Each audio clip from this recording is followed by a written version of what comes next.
Is baby oil mandatory? Mandatory, yeah. Yeah, he got a baby oil. That's just mandatory. Puff will have the Muslim mask on and be naked from the neck down. What was that like? Pause.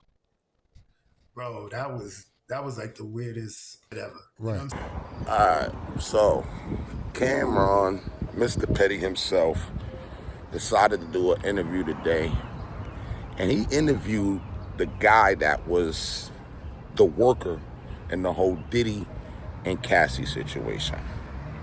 Now, what's funny about this situation is he will break down all the things that you never knew.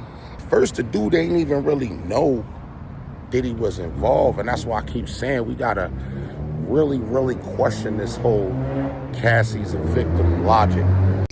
So I was reading that in the beginning, you didn't even know what was going on, or that it was even Puff was participating. Could you explain your first time going to one of these events?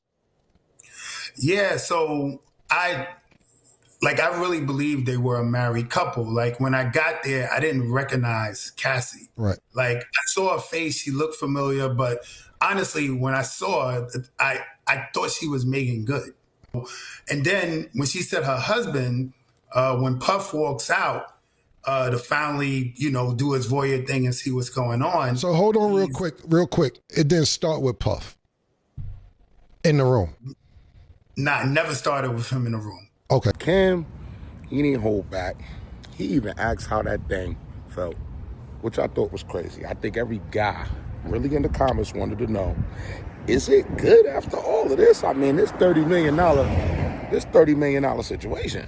You 39th Street on 40th was the pussy. How was that pussy, my nigga? Bro, I'm gonna be honest with you, man.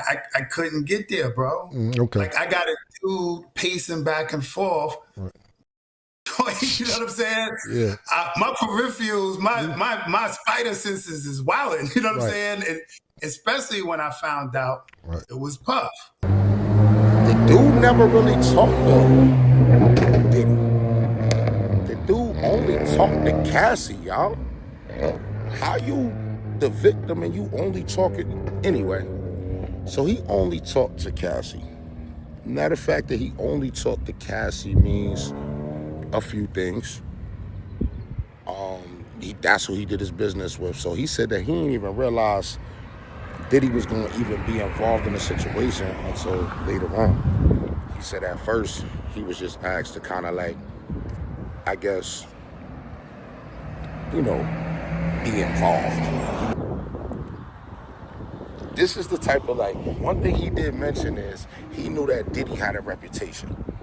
Now he knew that Diddy had a reputation, so he didn't want to do anything around him. You know what I mean? When I found out it was Puff, it got all the way worse because if you grew up in Harlem, if you grew up in that era, I can't validate it, but everybody knows there's rumors, right? There's rumors that he could be, interested in dudes. So the whole time I'm semi-paranoid. Like I wrote in my book, bro, for real, I got a hearing problem. Right.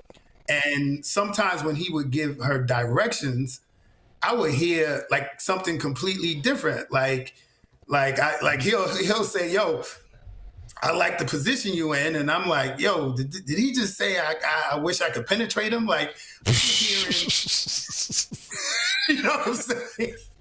So he's to show up. His job is to show up and go to Pound Town and do what he do. He's supposed to show up, cram, put it down, or whatever. And it's a little extras involved, and they know. He already said it, that she made it clear it's gonna be her and her husband. They supposed to be sit up on the couch or some weird activity, and then out of nowhere, they switch it all up, and then dude walks in. It would only be me and her, and she said at some point her husband's gonna walk in, and I'm not supposed to acknowledge him, look at him, act like he's not even in the room. Right.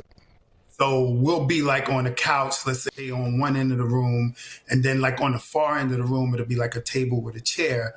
And eventually he'll come in the room and like sit in the area, of course, the room, like watching, and we're supposed to act like he's not there. How often pardon me, not how often, how long did it take until you realized that it was Diddy? Bro, like, I want to say like over a year. And just to kill time, I happened to cut on the TV, and the TV had a welcome message. So the TV said, yo, X's house would like to welcome Mr. Sean Combs. And I'm like, yo, this is crazy. Like, I had no idea, man. So that's how you found out that it was Cassie and Diddy by just cutting on the TV and seeing the introduction on the television. Wow. Cutting on the TV. Wow. These type of interviews need to happen, bro. We need to stop having these one-sided conversations. And I think we all having one-sided conversations. The one-sided conversation is simple. It's, she's a victim, that's it, throw him in jail forever. But in this situation, he actually paid something that nobody's ever paid.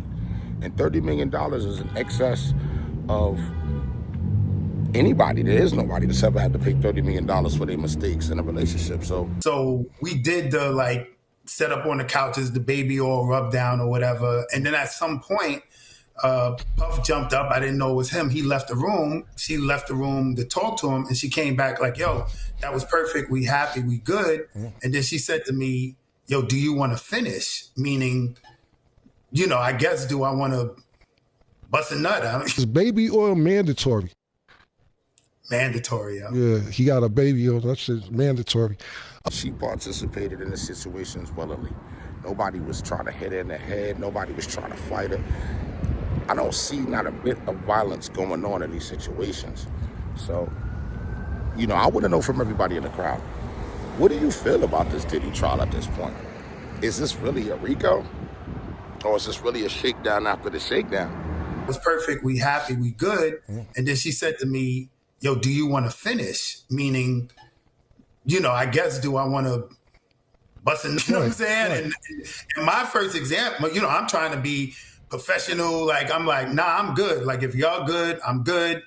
This ain't about me. And I just left, you know, but she did say, all right, well, when we get back in town, we want to hit you again. Is it okay? I'm like, yeah, I just got $2K to rub down like a super bad chick.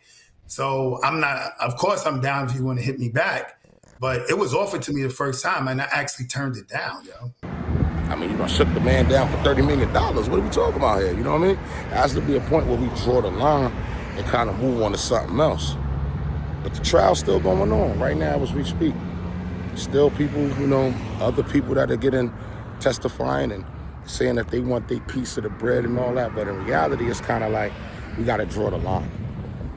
Hearing all this information that I heard on this Cameron thing, it just confirms everything I've been saying all along. We gotta question the victim, you know? Don't pressure the victim, but we do need to question the victim. Everybody need to get questions so that we are sure that the right people is going down for what they need to go down for. Now, with this part of the video, I like to let me know what y'all feel. Also drop y'all city and all that. You know, let me know how y'all feel about this all these clips and all this stuff. And make sure y'all subscribe at the top bell, man. I need a lot of subscribers right now. So hit that top bell and I'll see you on the next one. I'm out of here.